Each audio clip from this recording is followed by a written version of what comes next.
Once upon a time, there was a family of 4 who lived in a small house in a quiet neighborhood. The father's name was John, and he worked as an accountant at a local firm.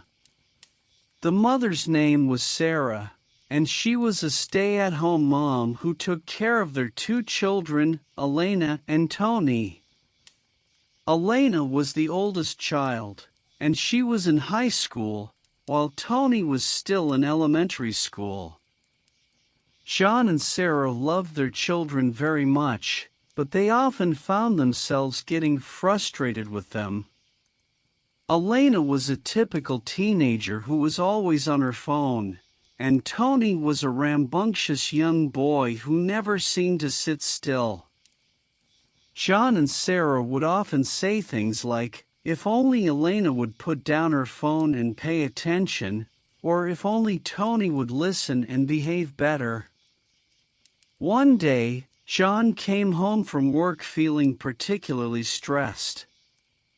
He had been dealing with a difficult client all day, and he was excited to relax at home. However, as soon as he walked through the door, he saw Elena on her phone and Tony running around the house. "Can't you 2 just sit still for 5 minutes?" John yelled, feeling his frustration building.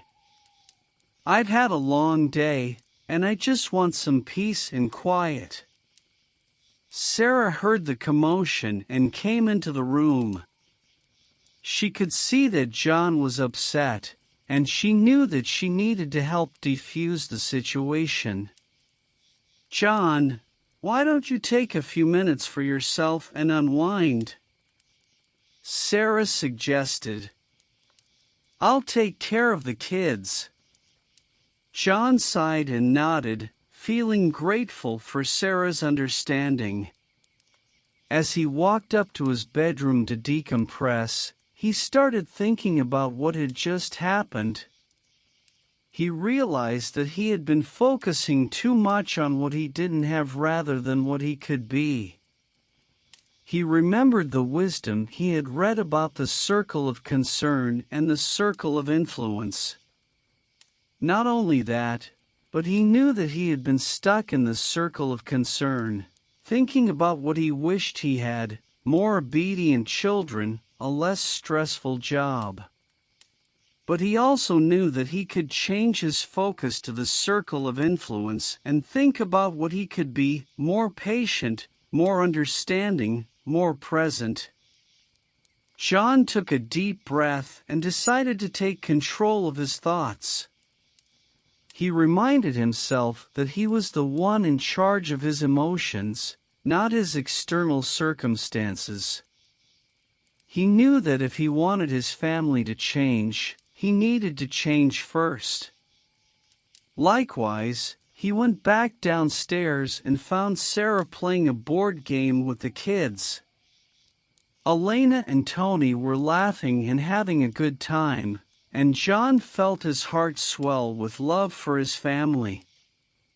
"Hey guys," John said, sitting down at the table. "Mind if I join in on the fun?" The kids looked surprised, but happy to see their dad joining in on the fun. John felt a sense of joy and contentment wash over him as he played the game with his family. As the night went on, John and Sarah talked about how they could all work on being more patient with each other. They knew that it wouldn't be easy, but they were willing to put in the effort. Over the following weeks, John and Sarah worked on being more present with their kids. They started putting away their phones during family time and listening more actively to what their children had to say. They also tried to praise their children when they did something good, rather than just criticizing them when they misbehaved. Slowly but surely, the family started to change. Elena started putting down her phone more often and engaging in conversations with her parents. Tony started listening more and throwing fewer tantrums, and John and Sarah felt more connected to their children than ever before. As the months went by, the family of four continued to grow and strengthen their bonds. They went on more outings and did more activities together. They started going on bike rides and hiking in the nearby woods. Furthermore, they also started volunteering at a local charity, which helped them to bond over a common cause and give back to their community. John and Sarah continued to focus on being the best versions of themselves, and their positive energy rubbed off on their children. Elena became more empathetic and kind to her peers at school, while Tony started showing more respect and kindness to his siblings and parents. One day, John and Sarah sat down with their children for a family meeting. They wanted to express their gratitude and share how much they loved and appreciated their family.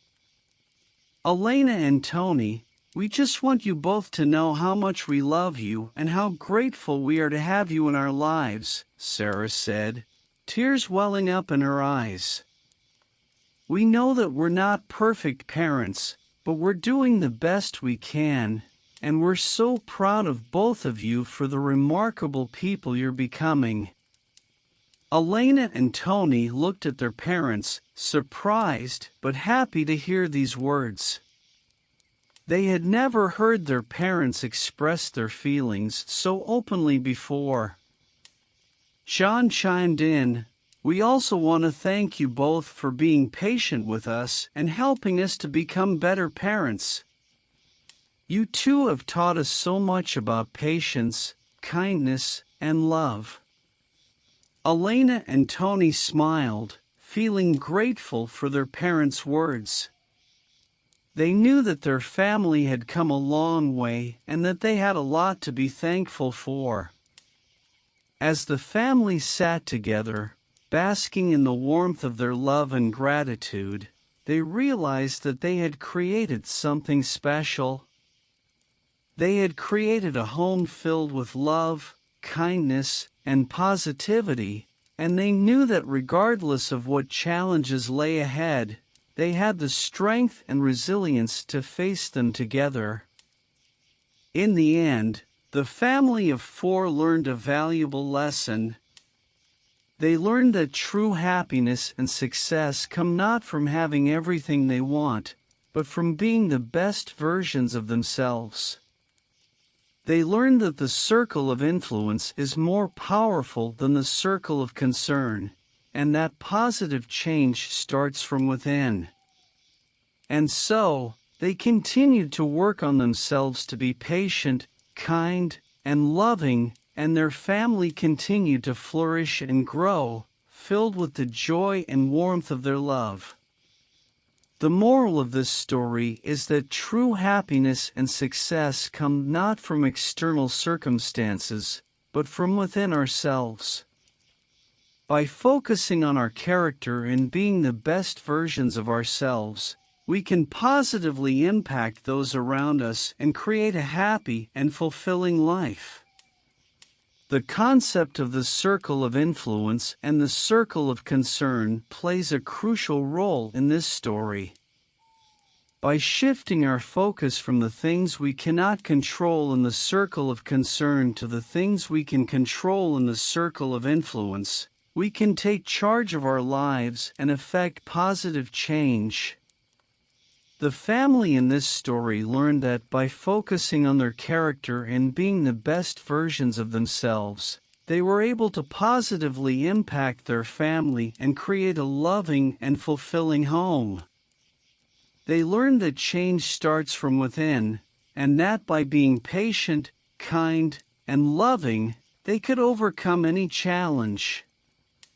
Overall, this story teaches us that we have the power to shape our lives, and that our character and mindset are the keys to a happy and fulfilling life. By focusing on being the best version of ourselves, we can positively impact those around us and create a life filled with love and happiness.